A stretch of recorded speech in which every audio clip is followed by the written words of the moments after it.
എനിക്കറിയാവുന്ന ഒട്ടേറെ സുഹൃത്തുക്കൾ, ഹിന്ദുക്കളായുള്ള ആളുകൾ കൃപാസനത്തിൽ പോകാറുണ്ട്. അതുപോലെ മറ്റ് പല സ്ഥലങ്ങളിലും പ്രാർത്ഥനയിൽ പങ്കെടുക്കാനൊക്കെ പോകാറുണ്ട്.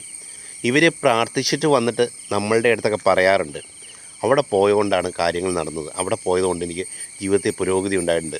അവർ പറയുന്ന രീതിയിൽ ചെയ്താൽ ജീവിതത്തിൽ വളരെയധികം പുരോഗതി ഉണ്ടാകും, നമ്മൾ ആഗ്രഹിച്ച ഏതൊരു കാര്യവും നടക്കും. കാരണം എനിക്ക് ഈ പല അമ്പലങ്ങളിലൊന്നും പോയിട്ടും ഒരു കാര്യവും നടക്കാറില്ല.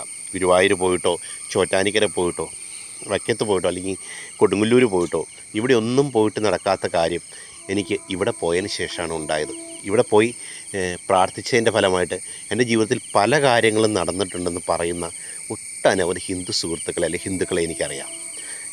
ഈ കൃപാസനത്തിലൊക്കെ ചെന്നിട്ട് അതിൻ്റെ പരസ്യം കൊടുക്കുന്ന രീതിയിലാണ് പല ഹിന്ദുക്കളും ഹൈന്ദവ അല്ലെങ്കിൽ വിശ്വാസങ്ങളെ ചൂഷണം ചെയ്യുന്ന രീതിയിൽ സംസാരിച്ചുകൊണ്ടിരിക്കുന്നത്.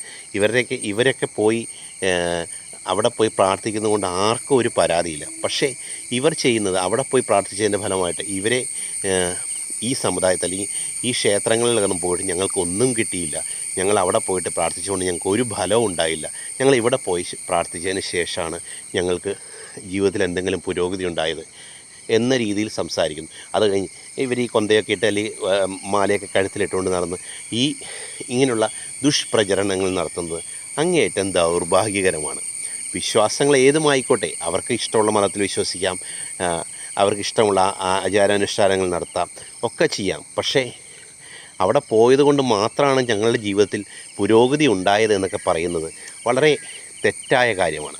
പല ആളുകളും ഈ ക്രൈസ്തവരായിട്ടുള്ള പല ആളുകളോടും നമ്മൾ ചോദിക്കാൻ പറയും, അയ്യോ അവിടെ വരുന്നത് ഏറ്റവും കൂടുതൽ ഹിന്ദുക്കളാണ്, നിങ്ങളുടെ ആളുകളാണ് അവിടെ ഏറ്റവും കൂടുതലുള്ളത്, അവരോട് ചോദിച്ചാൽ അറിയാം അവിടെ വന്നതിന് ശേഷം എന്ത് പുരോഗതിയാണ് ഉണ്ടായിട്ടുള്ളത് എന്ന് ഉള്ള വാക്കുകളൊക്കെ നമ്മൾക്ക് കേൾക്കാൻ കഴിയും പലരിൽ നിന്നും. പലപ്പോഴും നമുക്ക് ഹിന്ദുക്കളെക്കുറിച്ചുള്ള ഏറ്റവും കൂടുതൽ പറഞ്ഞു കേൾക്കുന്നത് ദൈവങ്ങളുടെ എണ്ണം വളരെ കൂടുതലാണ്.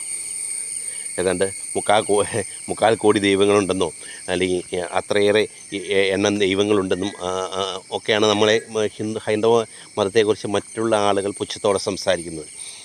അതായത് ഇവിടെ ശിവനും കൃഷ്ണനും അതുപോലെ ശബരിമല ധർമ്മശാസ്ത്രവും എല്ലാം ഉണ്ടായിട്ടും ഇവരുടെ അടുത്തൊന്നും പോയി പ്രാർത്ഥിച്ചിട്ട് ഇവർക്ക് യാതൊരു ഗുണവും കിട്ടിയില്ല.